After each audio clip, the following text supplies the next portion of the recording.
Are you telling me that you're not telling me anything? Not even off the record? Okay, you don't have to say anything. I'm going to make a statement, and you just answer true or false, okay? Jane, Ubisoft's here in the demo room. I'll be right there. Charles, Kung Fu Chaos will be backwards compatible. True or false? You know I'm gonna find out anyway. Alright, fine. Jane, Shane needs you to review this by the end of the day. Why doesn't he review it? Hey, don't look at me. I just give the messages. Why don't you review it? Because nobody trusts me. Hey, Jane, did you see that, GamePro got their 360s in? They took a whole bunch of photos and put them up online. I guess they broke NDA, but it looks really cool. Yeah, I wish we'd thought of that. Bet they got a ton of hits. You're probably right, but then at the same time, their coverage is kind of whack. We can come back later and do, like, juicier stuff and take video of it, you know, it'll be way better. But we'd break NDA. I didn't sign anything. That's true, but I don't think Microsoft's legal department is gonna care. Yeah, maybe not, but in my opinion, any press is good press, especially if it's our press, because then it's always good press, right? Or something like that.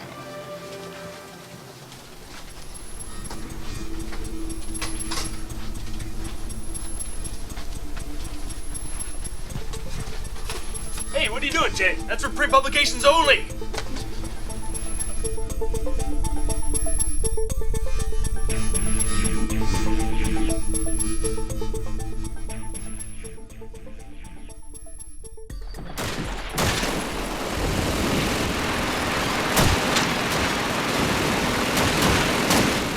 Did you play it with headphones? Actually, at an event a while back ago, I played it on 5.1, you know, with a full setup, and the sound is just awesome. Because the sound in that game is amazing. You Totally feel like awesome. there's a scatter of bullets like coming across you, and you want to like duck and look and see who's shooting at you, and then like there's all these people shouting around instructions. You really have to listen. Like they don't tell you so much what to do. Right. And I felt like I really had to listen to my comrades' commands as they were dying.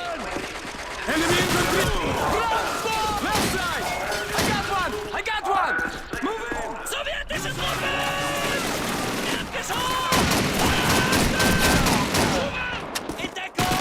I have a funny story from last week.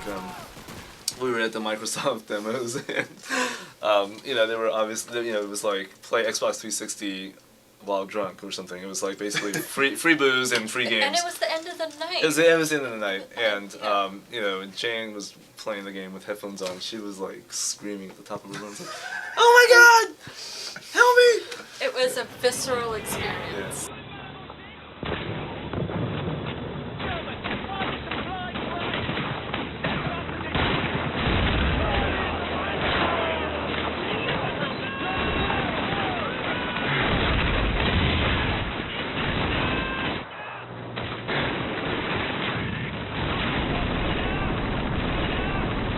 Just the previous week, I just got through like Brothers in Arms, Earned in Blood, which I think is probably the best World War II shooter I played. I'm pretty much against these sort of shooters where everything's scripted and you're just kind of like running along this like, you know, roller coaster sort of Disneyland wild ride thing. So like, but I was really surprised with Call of Duty 2 because it sort of felt more natural and it felt like I wasn't really thinking like, oh God, here comes the scripted explosions. I was just thinking like, oh God, I gotta get out of here, I'm gonna die. And it was like really visceral. It was really good. I just finished up Fear, and the difference between Fear and Call of Duty is Fear is all these, you know, frantic battles where you're just going nuts, and it's all about just you versus the AI and short firefights. And but you're not going to remember. None of them are going to stand out specifically because they've just become this big mass of firefights. Whereas Call of Duty is like just the opposite. Every firefight's memorable because they do use those big set environments, and you know, it's more historic.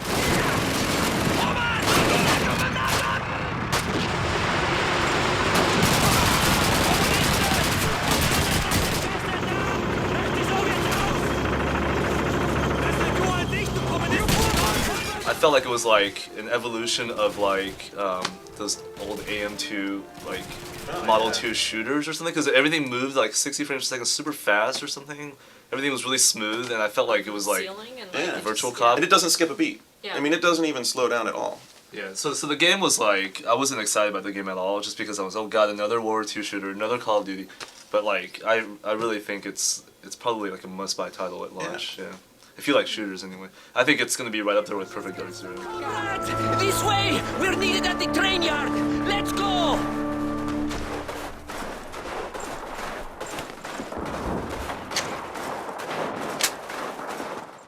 You gotta crouch to get under the tape. Come on, let's go. Body's rotting as we speak. The patrolman on duty said there was a mannequin involved, just like the matchmaker. Damn city's crawling with sick killers. I was kind of championing this game a little bit more during E3 period than some people were. I mean, yeah, the graphics have definitely come along, especially the frame rate. That was one of the big things at E3. But, I mean, it's definitely looking polished and like a finished game, but it doesn't really like blow me away. It was just that it felt much more polished than I thought it would. The combat always seemed interesting to me, but I think when you watch it, it looks a bit choppier than it actually feels. Like it's very basic. You have an attack, you have a block, you have your taser that you can use to stop an enemy and disarm them of their weapon. But besides the fact that there are only these few simple commands, the timing on especially blocking is pretty. You have to be very precise with it, and so there is a lot of like deep gameplay even in the combat.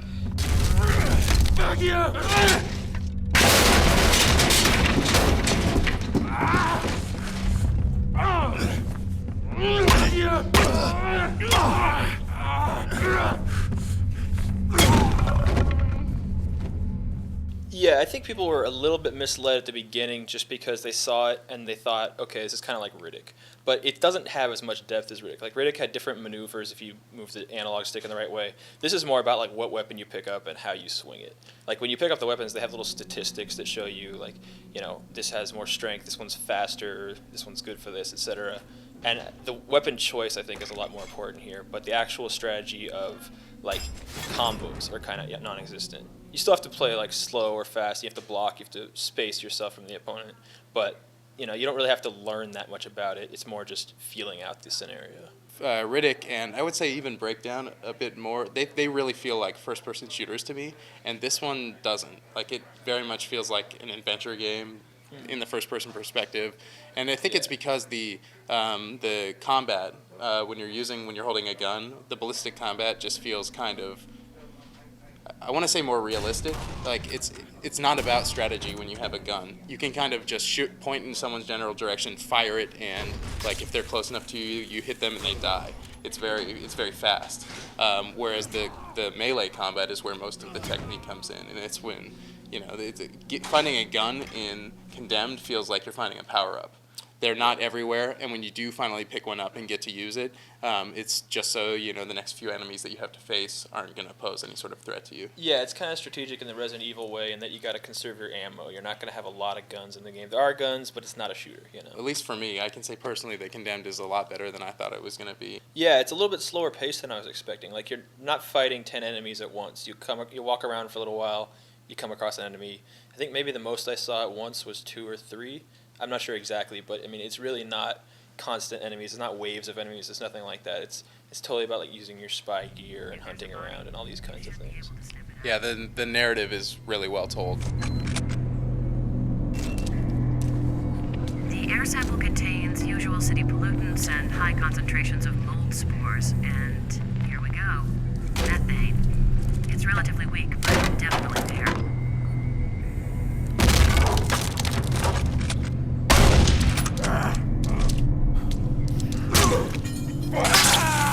The story is actually really interesting in this game, and the way it's told through first person, through phone calls, is really clever, and it seems to work really well. There's apparently some crazy twists coming later on that we don't really know exactly what they are yet, but I don't know, maybe like the second half of the game we'll find out about that, but there's something more, like you're not entirely human. There's something weird about you going on. We're kind of curious.